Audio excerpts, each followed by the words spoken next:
Halo, selamat malam pemirsa. Anggaran sejumlah kementerian disunat demi alasan keseimbangan fiskal dan jalankan program andalan. Di sisi lain, postur kabinet yang gemuk tetap dipertahankan. Belum lagi mimpi Indonesia Emas 2045 dan juga warisan utang triliunan membuat publik menjadi khawatir justru terjadi pelambatan pembangunan. Lantas benarkah pemangkasan adalah langkah bijak untuk menghemat anggaran atau justru menimbulkan masalah dan hambatan? Bersama saya Afiani Malik, inilah Top Issue dengan tema Dilema Ugal-ugalan Pangkas Anggaran.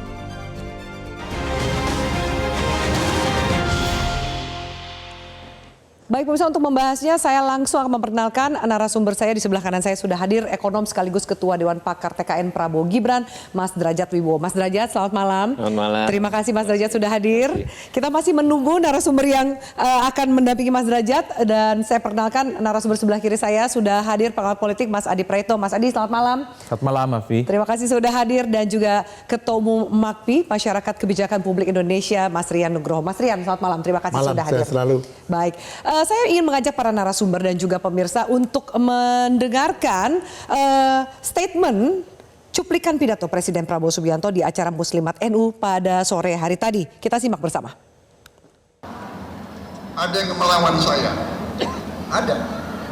Dalam birokrasi merasa sudah kebal hukum, merasa sudah menjadi raja kecil.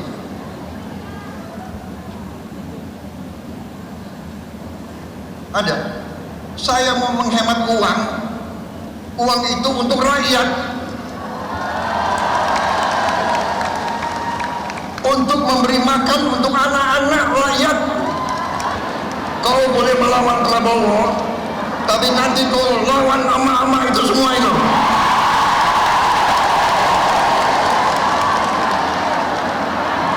Bandel dablek. Gak usah keluar negeri, 5 tahun gak usah keluar negeri kalau perlu.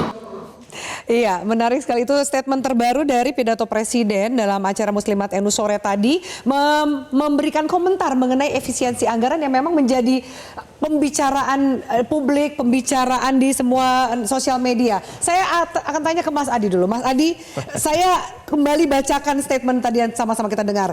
Ada yang melawan saya, dalam birokrasi merasa sudah menjadi raja kecil. Bagaimana, apa yang kita bisa baca dari statement Presiden tadi?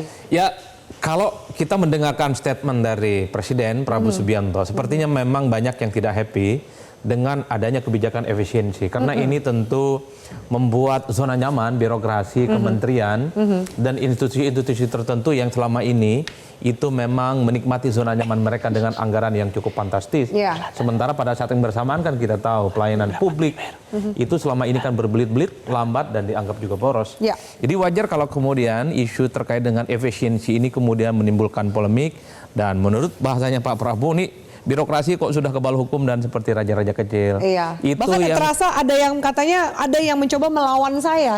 Apa iya ternyata di internal sendiri dalam birokrasi ini ada gerakan melawan keputusan kebijakan yang diambil program prioritas dari Presiden? Mungkin juga ada, tapi secara prinsip Prabowo sudah jadi presiden. Jadi hambatan-hambatan apapun yang ada di birokrasi, hambatan-hambatan apapun yang terkait dengan efisiensi, ya kira memang harus dieksekusi. Jadi tak ada cerita lagi bahwa kebijakan Prabowo itu ada resistensi dan ada penolakan. Yeah. Karena kalau kita mau jujur, program-program populis pro rakyat itu kan orang bertanya-tanya dari mana anggarannya. Ya salah satunya soal pengetatan ikat pinggang itu. Misalnya nih, makan bergizi gratis, soal periksa kesehatan gratis. Yeah. Tempo hari misalnya ada pemangkasan terkait dengan bagaimana subsidi listrik yang dipangkas 50%, biaya haji diturunkan. Belum lagi misalnya ingin bangun rumah sekitar 3 juta dan seterusnya. Itu program-program yang semua orang pasti apresiasi, senang, down to earth. Tapi kan orang bertanya, dari mana duitnya? Dan ini mulai kelihatan. Sangat kelihatan. Dan pada saat yang bersamaan, melihat postur anggaran kita memang per hari ini agak rumit. Yeah. Misalnya kalau melihat bagaimana proyeksi antara belanja dan pendapatan itu kan nggak seimbang dan bahkan ada kecenderungan defisit. Misalnya soal proyeksi belanja kita kan rata-rata misalnya 3.500 triliun. Proyeksi pendapatannya di sekitar 2.900 sampai 3.000. Artinya ada margin yang sangat potensial menjadi defisit sekitar 600 triliun. Nah, apa yang dilakukan oleh penghematan pemerintah Prabowo itu kan akumulasinya sekitar 300 triliun. Kalau mau jujur di situ saja itu masih compang-camping. Ditambah misalnya soal bagaimana tahun ini 2025 soal hutang kita kan jatuh tempo. Ya. Ini yang saya kira memang segala cara dan upaya dilakukan oleh pemerintah supaya postur kita itu sehat. Sudah tepatkah yang Bagi saya dilakukan? tepat, tapi bukan segala-galanya. Justru saya melihat ini semacam mode untuk survival aja, Vi. Jadi bagaimana program-program strategis pemerintah, makan bergizi gratis untuk beberapa bulan berjalan, kemudian pemeriksaan kesehatan gratis sudah mulai berjalan. Jadi itu yang kemudian per hari ini dalam jangka pendek sedang dicarikan solusinya, salah satunya efisiensi. Oke, Nah, di masa-masa yang akan datang ini apa solusinya? Belum tahu mungkin ya, belum ada kelihatan. jawaban atau titik hilalnya gitu. Saya perkenalkan juga sudah hadir bersama kami anggota Komisi 2 DPR RI dari Partai Golkar, Mas Ahmad Doli Kurnia. Mas Doli, terima kasih sudah hadir. Karena baru bergabung saya tanya ke Mas Derajat dulu ya. Meskipun tadi sudah mengikuti. Bagaimana mau menanggapi statement dari Mas Adi bahwa sebentar ini program prioritas pemerintah, karena juga tadi statement dari Pak Presiden mengatakan kan ini kita memberikan makan anak-anak Indonesia, nanti kamu urusannya lawannya emak-emak bukan lawan Prabowo gitu. Nah, apakah kemudian Presiden juga memahami bahwa efisiensi ini muaranya adalah untuk pembiayaan makan siang bergizi itu? Oh ya, memang itu bagian untuk membiayai program-program yang dijanjikan ya, baik makan bergizi gratis maupun pembangunan perumahan, kesehatan dan sebagainya. Tapi yang masyarakat belum banyak tahu, APBN kita itu memang boros. APBN kita tuh boros. Saya rasa di Metro juga sering ngomong. Ya. Di Singapura itu orang bangun jalan dengan duit yang sama itu mungkin bisa 2 kali lebih panjang, 2 kali lebih lebar. Iya. Karena boros. Ya. Kemudian ada lagi pemborosan untuk perjalanan dinas yang tidak perlu. Iya. Ya. Jadi memang yang dipotong itu adalah anggaran-anggaran yang kira-kira efek multipliernya itu nggak tinggi. Ya, jadi perjalanan dinas misalkan, itu yang dipotong adalah yang sifatnya seremonial, yang masih bisa ditunda. Tapi yang sifatnya monef, ya tetap perlu dijalankan. Contohnya perjalanan dinas yang sifatnya monef, misalkan kalau untuk pengawasan lingkungan, ya. Pengawasan lingkungan kan nggak mau itu penyidik Harus lihat ke lapangannya, dari lapangan. gitu kan? Kan nggak mungkin pengawasan lingkungan cuma dari Google, kan nggak mungkin. Nah, Iya. jadi yang penting-penting itu masih diizinkan oleh Presiden gitu.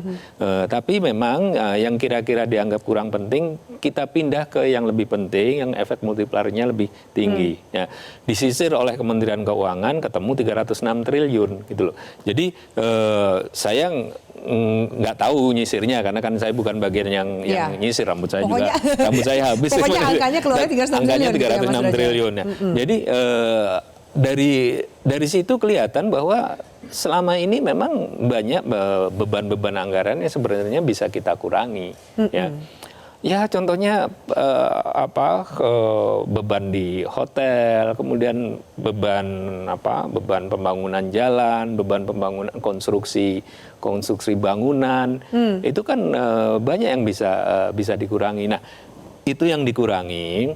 Tapi memang saya sepakat dengan Mas Adi tadi ya, dalam jangka pendek ini kan kita punya postur APBN, mana yang kurang efisien kita potong. Tapi untuk yang lebih panjang itu memang pemerintah ya perlu meningkatkan pendapatan negara secara signifikan. Perlu mencari sumber-sumber yang juga boros tadi. Jadi kita ini APBN kita ini boros di pendapatan, boros di pembiayaan. Maksudnya pembiayaan itu adalah melalui surat utang, boros di belanja. Nah sekarang yang ditangani oleh Bapak Presiden dan Kabinet itu adalah pemborosan di belanja. Pemborosan di penerimaan itu harus kita tangani lagi, kita harus bereskan untuk pajak misalkan banyak yang masih bocor ya, kemudian cukai juga demikian. PNBP itu banyak sekali sumber-sumber PNBP yang harusnya bisa digali, itu belum kita gali ya. Oke.